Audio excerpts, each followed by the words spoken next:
ಓಂ ಗಂ ಗಣಪತಿಯೇ ನಮಃ. ಓಂ ಶ್ರೀ ಗುರು ರಾಘವೇಂದ್ರಾಯ ನಮಃ. ಓಂ ಕಾಳಿಕಾ ದುರ್ಗಾ ಪರಮೇಶ್ವರಿಯೇ ನಮಃ. ವೀಕ್ಷಕರಿಗಳ ನಮಸ್ಕಾರ.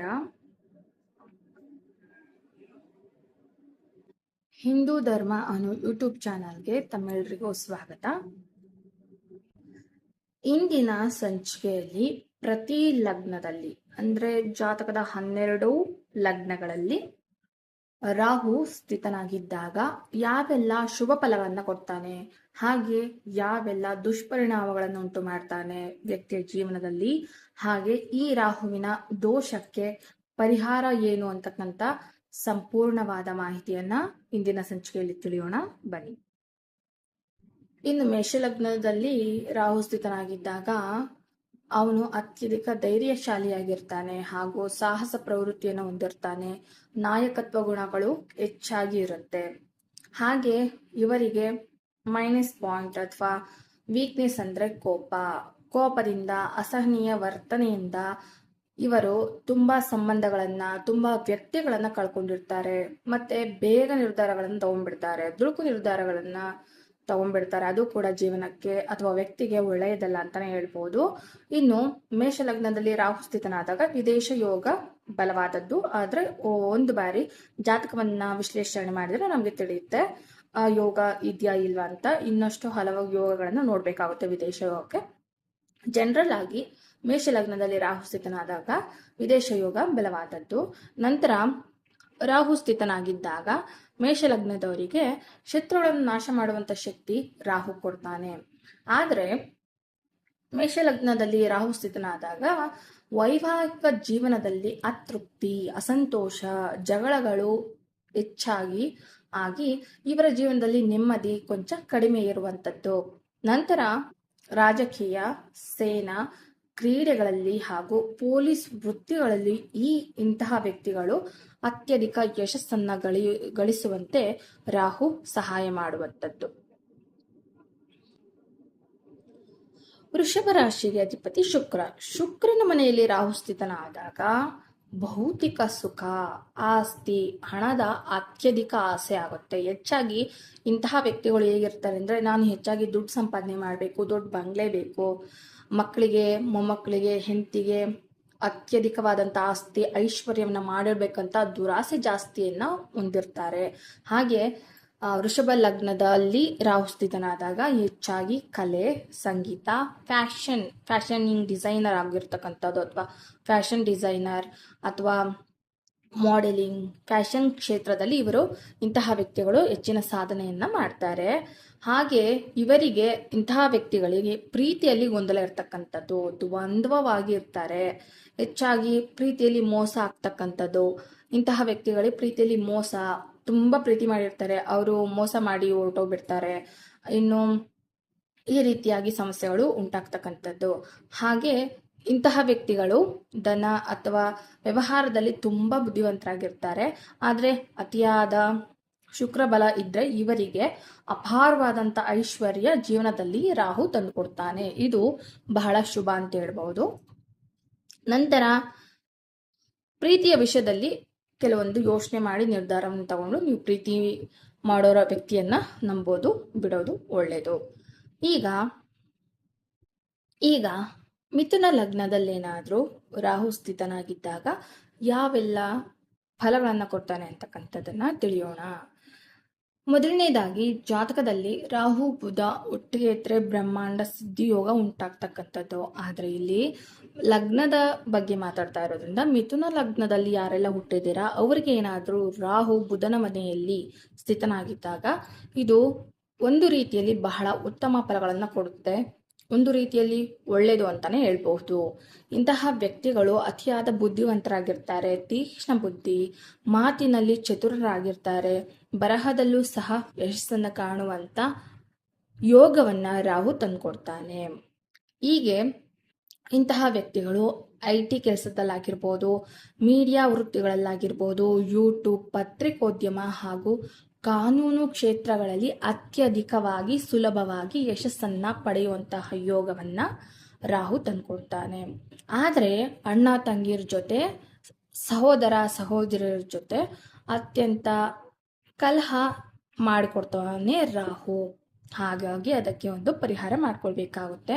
ನಂತರ ಕುತೂಹಲದಿಂದ ಎಲ್ಲ ಕಡೆ ತಲೆ ಹಾಕುವಂಥ ವ್ಯಕ್ತಿಗಳು ಮಿಥುನ ಲಗ್ನದಲ್ಲಿ ರಾಹು ಸ್ಥಿತನಾದಾಗ ವ್ಯಕ್ತಿಗಳು ಇರ್ತಾರೆ. ಕೆಲವೊಮ್ಮೆ ಇಂತಹ ವ್ಯಕ್ತಿಗಳು ಕೊಂಚ ಸುಳ್ಳು ಮೋಸ ಅಂತಕ್ಕಂಥದ್ದು ಮಾಡ್ತಾರೆ. ಬುಧ ಬಲ ಇದ್ರೆ ದೊಡ್ಡ ಮಟ್ಟದ ಬುದ್ಧಿಜೀವಿ ಹಾಗೂ ಜೀವನದಲ್ಲಿ ಎಲ್ಲ ಕಡೆ ಯಶಸ್ಸು ಅಂತಕ್ಕಂಥದ್ದು ಇಂತಹ ವ್ಯಕ್ತಿಗಳಿಗೆ ಸಿಗುವಂಥದ್ದು. ಈಗ ಕಟಕ ಲಗ್ನ. ಕಟಕ ರಾಶಿಯ ಅಧಿಪತಿ ಚಂದ್ರ. ಚಂದ್ರನ ಮನೆಯಲ್ಲಿ ರಾಹು ಸ್ಥಿತನಾದಾಗ ಇವರಿಗೆ ಹೆಚ್ಚಾಗಿ ಮನಸ್ಸು ಅಶಾಂತವಾಗಿರುತ್ತೆ. ಹೆಚ್ಚಾಗಿ ಭಯ, ಆತಂಕ, ಜೀವನ ಏನಾಗ್ಬಿಡುತ್ತೋ, ಮನೆ ಏನಾಗ್ಬಿಡುತ್ತೋ, ಜೀವನ ಇನ್ನೇನು ಮಾಡೋದು ಅಂತ ಎಲ್ಲ ಚಿಕ್ಕ ಚಿಕ್ಕ ಸಮಸ್ಯೆಗಳಿಗೆ ಅಧಿಕವಾದಂಥ ಆತಂಕ, ಭಯ ಅಂತಕ್ಕಂಥ ಸಮಸ್ಯೆ ಇಂತಹ ವ್ಯಕ್ತಿಗಳಿಗೆ ಕಾಡುವಂಥದ್ದು. ಇನ್ನು ಚಂದ್ರ ಮನಸ್ಸು ಹಾಗೂ ತಾಯಿಗೆ ಸಂಬಂಧಪಟ್ಟದ್ದು. ಹಾಗಾಗಿ ತಾಯಿ ಪ್ರೀತಿಯಾಗಿರ್ಬೋದು ಅಥವಾ ತಾಯಿಯ ವಿಷಯದಲ್ಲಿ ಇವರಿಗೆ ಅತ್ಯಂತ ಸಮಸ್ಯೆಗಳು ಕಾಡುತ್ತವೆ. ನಂತರ ವಿದೇಶವಾಸ ಸಾಧ್ಯ ಇರತಕ್ಕಂಥದ್ದು. ಇನ್ನು ಇಂತಹ ವ್ಯಕ್ತಿಗಳು ಆಧ್ಯಾತ್ಮ ಹಾಗೂ ತತ್ವಶಾಸ್ತ್ರದಲ್ಲಿ ಯಶಸ್ಸನ್ನು ಪಡೆಯುವಂಥದ್ದು, ಹಾಗೆ ಆಸಕ್ತಿ ಕೂಡ ಇರುವಂಥದ್ದು. ಇನ್ನು ಚಂದ್ರಬಲ ಇದ್ದರೆ ಇಂತಹ ವ್ಯಕ್ತಿಗಳಿಗೆ ಉತ್ತಮ ಹೆಸರು ಹಾಗೂ ಗೌರವ ಸಿಗುವಂಥದ್ದು. ಇಲ್ಲ ಅಂದರೆ ಇವರಿಗೆ ಹೆಚ್ಚಾಗಿ ಜೀವನದಲ್ಲಿ ಮಾನಸಿಕ ಹಿಂಸೆ, ಕಷ್ಟಗಳು, ಕುಟುಂಬ ಕಲಹ ಸಮಸ್ಯೆಗಳಿಂದ ಈ ಕಟಕ ಲಗ್ನದಲ್ಲಿ ರಾಹು ಸ್ಥಿತನಾಗಿದ್ದಾಗ ದುಷ್ಪರಿಣಾಮಗಳನ್ನು ಎದುರಿಸಬೇಕಾಗುವಂಥದ್ದು. ಈಗ ಸಿಂಹ ಲಗ್ನದಲ್ಲಿ ಏನಾದರೂ ರಾಹು ಕುತ್ಕೊಂಡಾಗ ಯಾವೆಲ್ಲ ಫಲಗಳಿರುತ್ತೆ ಅಂತಕ್ಕಂಥದ್ದನ್ನು ತಿಳಿಯೋಣ. ಮೊದಲನೇದಾಗಿ ಸಿಂಹ ರಾಶಿಗೆ ಅಧಿಪತಿ ಸೂರ್ಯ. ಸೂರ್ಯನ ಮನೆಯಲ್ಲಿ ರಾಹು ಸ್ಥಿತನಾದಾಗ ಇಂತಹ ವ್ಯಕ್ತಿಗಳಿಗೆ ನಾಯಕತ್ವ ಹಾಗೂ ಅಧಿಕಾರ ಅಥವಾ ಜನಪ್ರಿಯತೆಯನ್ನು ರಾಹು ಯೋಗವನ್ನಾಗಿ ಕೊಡ್ತಾನೆ. ನಂತರ ಇಂತಹ ವ್ಯಕ್ತಿಗಳು ರಾಜಕೀಯ ಆಗಿರ್ಬೋದು, ಸರ್ಕಾರಿ ಕೆಲಸಗಳಲ್ಲಿ ಅಥವಾ ಅಧಿಕಾರ ಸ್ಥಾನದಲ್ಲಿ ಇರ್ತಕ್ಕಂಥ ಯೋಗವನ್ನು ರಾಹು ಮಾಡಿಕೊಡ್ತಾನೆ. ನಂತರ ಇಂತಹ ವ್ಯಕ್ತಿಗಳಿಗೆ ಏನು ಸಮಸ್ಯೆ ಅಂದರೆ ಹೆಚ್ಚಾಗಿ ಅಹಂ ಅನ್ನೋದು ಇರುತ್ತೆ.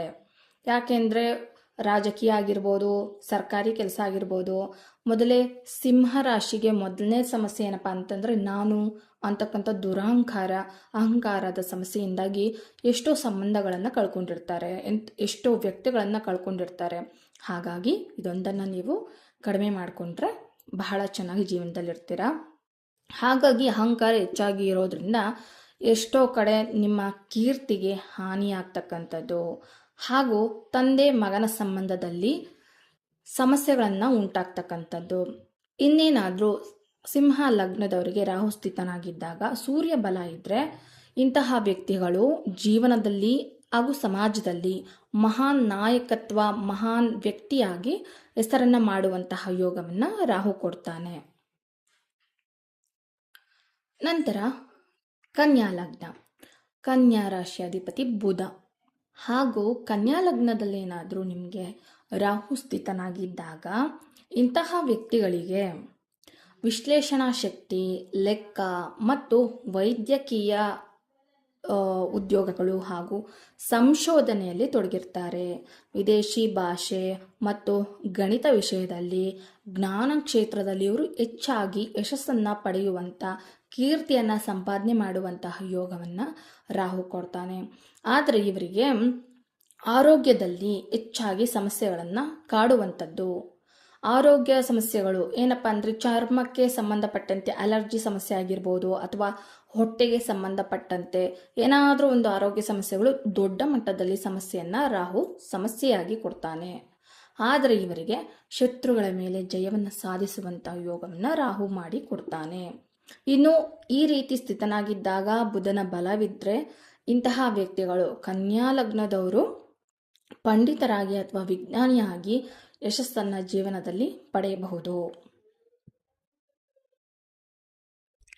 ಈಗ ತುಲಾ ಲಗ್ನ. ತುಲಾ ರಾಶಿಯ ಅಧಿಪತಿ ಶುಕ್ರನ ಮನೆಯಲ್ಲಿ ರಾಹು ನೆಲೆಸೋದ್ರಿಂದ ಇಂತಹ ಜಾತಕದವರಿಗೆ ದಾಂಪತ್ಯ ಜೀವನದಲ್ಲಿ ಹೆಚ್ಚಾಗಿ ಸಮಸ್ಯೆಗಳಾಗ್ತಕ್ಕಂಥದ್ದು. ದಾಂಪತ್ಯ ಕಲಹಗಳು, ದಾಂಪತ್ಯ ವಿರಸಗಳು, ಹಾಗೆ ವಿಚ್ಛೇದನಕ್ಕೂ ಕೂಡ ಹೋಗಬಹುದು. ನಂತರ ಪತಿ ಪತ್ನಿಯರಲ್ಲಿ ಅನ್ಯೋನ್ಯತೆ ಇರೋದಿಲ್ಲ, ಆದರೆ ಜೊತೆಗಾರರಿಂದ ಲಾಭವಾಗುವಂಥ ಯೋಗವನ್ನು ರಾಹು ಮಾಡಿಕೊಡ್ತಾನೆ. ನಂತರ ಇಂತಹ ವ್ಯಕ್ತಿಗಳು ವ್ಯವಹಾರ, ಪಬ್ಲಿಕ್ ರಿಲೇಷನ್ ಅಥವಾ ಕಾನೂನಿಗೆ ಸಂಬಂಧಪಟ್ಟಂತೆ ರಾಜಕೀಯದಲ್ಲಿ ಸಾಧನೆ ಮಾಡ್ತಾರೆ, ಹೆಸರನ್ನು ಮಾಡ್ತಾರೆ. ಇನ್ನೇನಾದರೂ ಶುಕ್ರ ಬಲ ಇದ್ದರೆ ಉತ್ತಮ ದಾಂಪತ್ಯ ಹಾಗೂ ಹಣ ಹಾಗೂ ಐಶ್ವರ್ಯ ಪ್ರಾಪ್ತಿಯಾಗುವಂಥ ಯೋಗವನ್ನು ರಾಹು ಮಾಡಿಕೊಡ್ತಾನೆ. ನಂತರ ವೃಶ್ಚಿಕ ಲಗ್ನ. ವೃಶ್ಚಿಕ ರಾಶಿಯಾಧಿಪತಿ ಕುಜ ಬಂದು ಭೂಮಿ ಕಾರಕ. ಇನ್ನು ವೃಶ್ಚಿಕ ಲಗ್ನದಲ್ಲಿ ಏನಾದರೂ ರಾಹು ಸ್ಥಿತನಾಗಿದ್ದರೆ ಇಂತಹ ವ್ಯಕ್ತಿಗಳು ಹೆಚ್ಚಾಗಿ ರಹಸ್ಯ ವಿದ್ಯೆ, ವಾಮಾಚಾರ ಆಗಿರ್ಬೋದು ಅಥವಾ ಜ್ಯೋತಿಷ್ಶಾಸ್ತ್ರದಲ್ಲಿ ಹೆಚ್ಚಾಗಿ ಆಸಕ್ತಿಯನ್ನು ಹೊಂದಿರ್ತಾರೆ. ಹಾಗೆ ತಂತ್ರಗಾರಿಕೆಯಲ್ಲೂ ಸಹ ಆಸಕ್ತಿಯನ್ನು ಹೊಂದಿರತಕ್ಕಂಥದ್ದು. ಆದರೆ ಇವರಿಗೆ ರಾಹು ಸ್ಥಿತನಾಗಿದ್ದಾಗ ಏಕಾಏಕಿ ಜೀವನದಲ್ಲಿ ಸಡನ್ನಾಗಿ ಬದಲಾವಣೆ ಆಗುವಂಥದ್ದನ್ನು ರಾಹು ಮಾಡಿಕೊಡ್ತಾನೆ. ಏಕಾಏಕಿ ಬೆಳವಣಿಗೆಯನ್ನು ಹೊಂದುವಂಥದ್ದಾಗಿರ್ಬೋದು ಅಥವಾ ಏಕಾಏಕಿ ಜೀವನದಲ್ಲಿ ಕೆಳಗೆ ಇಳಿಯುವಂಥ ಯೋಗವನ್ನು, ಸಮಸ್ಯೆಯನ್ನು ರಾಹು ತಂದೊಡ್ತಾನೆ. ಹಾಗೆ ಅಪಘಾತಗಳಾಗುವಂಥದ್ದು, ಶಸ್ತ್ರಕ್ರಿಯೆ ಅಥವಾ ಆಪರೇಷನ್ಸ್ ಆಗುವುದಂತೂ, ಹೀಗೆಲ್ಲ ಭೌತಿಕ ಹಾಗೂ ಆರೋಗ್ಯ ರೀತಿಯಿಂದ ಒಂದಷ್ಟು ಸಮಸ್ಯೆಗಳನ್ನು ರಾಹು ಕೊಡ್ತಾನೆ. ಆದರೆ ಇಂತಹ ವ್ಯಕ್ತಿಗಳಿಗೆ ವಿದೇಶ ಯೋಗ ಇರ್ತಕ್ಕಂಥದ್ದು. ಕುಜನ ಬಲವಿದ್ದರೆ ಇಂತಹ ವ್ಯಕ್ತಿಗಳಿಗೆ ಧೈರ್ಯಶಾಲಿಯಾಗಿ ನಾಯಕತ್ವ ಗುಣವನ್ನು ಹೊಂದಿರತಕ್ಕಂಥದ್ರಿಂದ ಒಳ್ಳೆಯ ಉದ್ಯೋಗ ಅಂತಕ್ಕಂಥದ್ದು ಪ್ರಾಪ್ತಿಯಾಗುವಂಥದ್ದು. ನಂತರ ಧನುರ್ಲಗ್ನದ ಅಧಿಪತಿ ಗುರು ಆಗಿರ್ತಾನೆ. ಗುರುವಿನ ಮನೆಯಲ್ಲಿ ರಾಹು ನೆಲೆಸಿದಾಗ ಅಂತಹ ವ್ಯಕ್ತಿಗಳು ಹೆಚ್ಚಾಗಿ ಧರ್ಮಶಾಸ್ತ್ರ ಆಗಿರ್ಬೋದು ಅಥವಾ ತತ್ವಶಾಸ್ತ್ರ ಆಗಿರ್ಬೋದು, ಧಾರ್ಮಿಕ ಚಟುವಟಿಕೆಗಳಲ್ಲಿ ಹಾಗೂ ಅನ್ಯ ವ್ಯಕ್ತಿಗಳಿಗೆ ಸಹಾಯ ಮಾಡುವಂಥ ಕೆಲಸಗಳಲ್ಲಿ, ಅನಾಥಾಶ್ರಮಗಳಲ್ಲಿ ಕೆಲಸ ಮಾಡುವಂಥದ್ದು, ಹೀಗೆಲ್ಲ ಗುಣಗಳನ್ನು ರಾಹು ಕೊಡ್ತಾನೆ. ಆದರೆ ಕೆಲವೊಮ್ಮೆ ಧರ್ಮ ವಿರೋಧಿ ನಡವಳಿಕೆಗೂ ಸಹ ಇವರಿಗೆ ಬರುವಂಥದ್ದು. ವಿದೇಶ ಪ್ರವಾಸ, ಉನ್ನತ ವಿದ್ಯಾಭ್ಯಾಸ ಇವರಿಗೆ ದೊರೆಯುತ್ತೆ.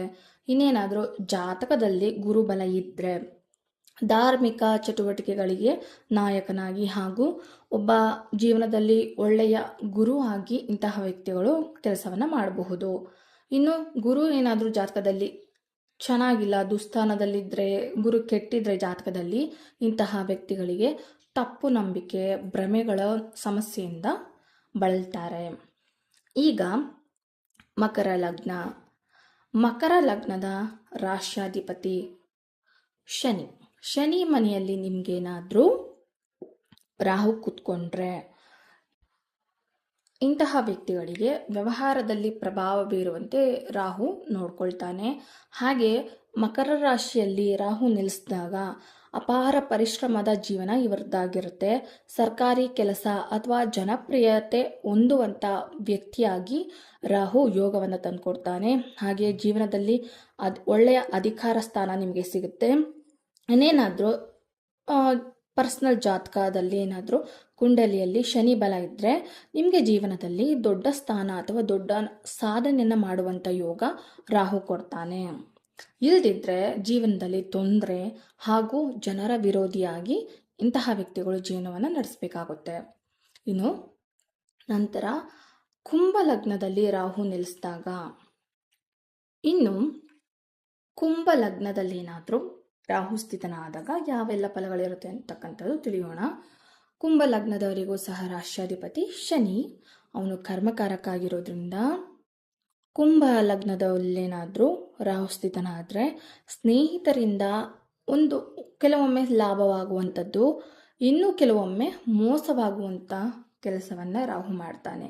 ನಂತರ ಇಂತಹ ವ್ಯಕ್ತಿಗಳು ರಾಜಕೀಯ ಹಾಗೂ ಸಾಮಾಜಿಕ ಕ್ಷೇತ್ರದಲ್ಲಿ ಸಾಧನೆಯನ್ನು ಮಾಡಬೇಕಾಗುತ್ತೆ. ಹಾಗೆ ಇಂಟರ್ನೆಟ್ ತಂತ್ರಜ್ಞಾನದಲ್ಲಿ ಇಂತಹ ವ್ಯಕ್ತಿಗಳು ಹೆಸರನ್ನು ಮಾಡಬಹುದು. ಇನ್ನು ಇವರಿಗೆ ಅತಿಯಾದಂಥ ಕನಸುಗಳು ಜೀವನದಲ್ಲಿ, ನಾನು ತುಂಬ ಶ್ರೀಮಂತನಾಗಬೇಕು ಅಂತ, ವಿಜ್ಞಾನಿ ಆಗಬೇಕು ಅಂತ, ಏನೋ ಜೀವನದ ಕನಸುಗಳನ್ನು ಅತಿಯಾಗಿ ಕಾಣ್ತಾರೆ ಯಾವಾಗಲೂ. ಆದರೆ ಇದೇ ಇವರಿಗೆ ದುರಾಸೆಯಾಗುವಂಥದ್ದು. ಅತಿಯಾದ ಆಸೆ ಪಟ್ಟರೆ ದುರಾಸೆ ಕೂಡ ಆಗುತ್ತೆ ರಾಹುವಿನ ಪ್ರಭಾವದಿಂದಾಗಿ.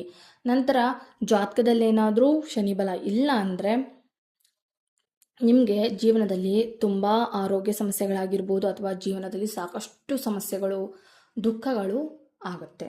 ಶನಿ ಬಲ ಇದ್ದರೆ ನೀವು ಜೀವನದಲ್ಲಿ ಜನಪ್ರಿಯ ವ್ಯಕ್ತಿಯಾಗಿ ಒಳ್ಳೆ ಕೀರ್ತಿಯನ್ನು ಸಹ ತಂದುಕೊಡುವಂಥ ವ್ಯಕ್ತಿಯಾಗಿ ರಾಹು ನಿಮಗೆ ಯೋಗಗಳನ್ನು ಕೊಟ್ಟು ಕಾಪಾಡ್ತಾನೆ. ಇನ್ನು ಕೊನೆಯದಾಗಿ ಮೀನಲಗ್ನ. ಮೀನರಾಶಿಯ ಅಧಿಪತಿ ಅಥವಾ ಮೀನ ಲಗ್ನದ ಅಧಿಪತಿ ಗುರುವಾಗಿ ಗುರುವಿನ ಮನೆಯಲ್ಲಿ ರಾಹು ಸ್ಥಿತನಾದಾಗ ಇಂತಹ ವ್ಯಕ್ತಿಗಳಿಗೆ ಹೆಚ್ಚಾಗಿ ಆಧ್ಯಾತ್ಮಿಕತೆ, ಮೋಕ್ಷ ಹಾಗೂ ಆಧ್ಯಾತ್ಮಿಕತೆ, ದೇವರು ಅನ್ನೋದ್ರ ಅಪಾರವಾದ ನಂಬಿಕೆ ಹಾಗೂ ಧೈರ್ಯ, ದೇವರಲ್ಲಿ ನಂಬಿಕೆ ಜಾಸ್ತಿ. ನಂತರ ವಿದೇಶ ಯೋಗ ಉಂಟು. ಇನ್ನು ಇಂತಹ ವ್ಯಕ್ತಿಗಳಿಗೆ ಹೆಚ್ಚಾಗಿ ರಾಹುವಿನಿಂದ ಪ್ರಭಾವದಿಂದಾಗಿ ನಿದ್ರೆಗೆ ತೊಂದರೆ, ನಿದ್ರಾಹೀನತೆ ಸಮಸ್ಯೆಯಿಂದ ವ್ಯಕ್ತಿಗಳು ಬಳಲುವಂಥದ್ದು.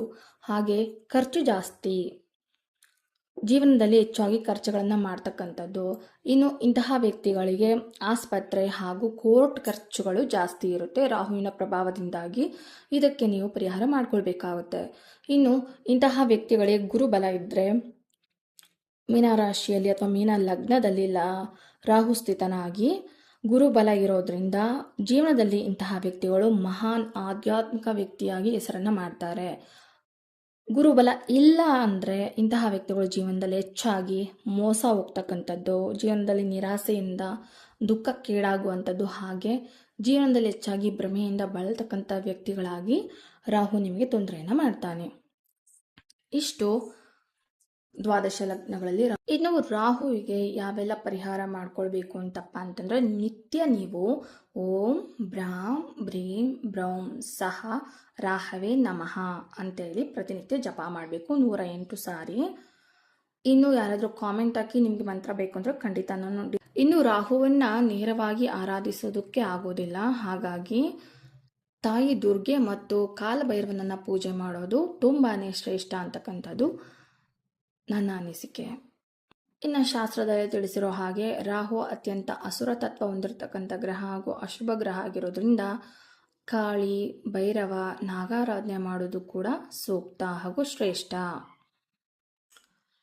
ಇನ್ನು ತಿಳ್ಕೊಂಡ್ರಲ್ಲ ದ್ವಾದಶ ಲಗ್ನಗಳಲ್ಲಿ ರಾಹುವಿನ ಫಲವನ್ನು. ಈ ವಿಡಿಯೋ ನಿಮ್ಗೆ ಇಷ್ಟ ಆಗಿದ್ರೆ ನಿಮ್ಮ ಫ್ರೆಂಡ್ಸ್ ಹಾಗೂ ನಿಮ್ಮ ಕುಟುಂಬಸ್ಥರಿಗೆ ಶೇರ್ ಮಾಡಿ, ಅವರು ಸಹ ತಿಳ್ಕೊಂಡ್ಲಿ. ಹಾಗೆ ಇನ್ನಷ್ಟು ಹೆಚ್ಚಿನ ಜ್ಯೋತಿಷ್ಯದ ವಿಡಿಯೋಗಳಿಗಾಗಿ ನನ್ನ ಚಾನಲ್ ಸಬ್ಸ್ಕ್ರೈಬ್ ಮಾಡಿ. Thanks for watching. ಮತ್ತೆ ಮುಂದಿನ ವಿಡಿಯೋದಲ್ಲಿ ಸಿಗ್ತೀನಿ. ನಮಸ್ಕಾರ.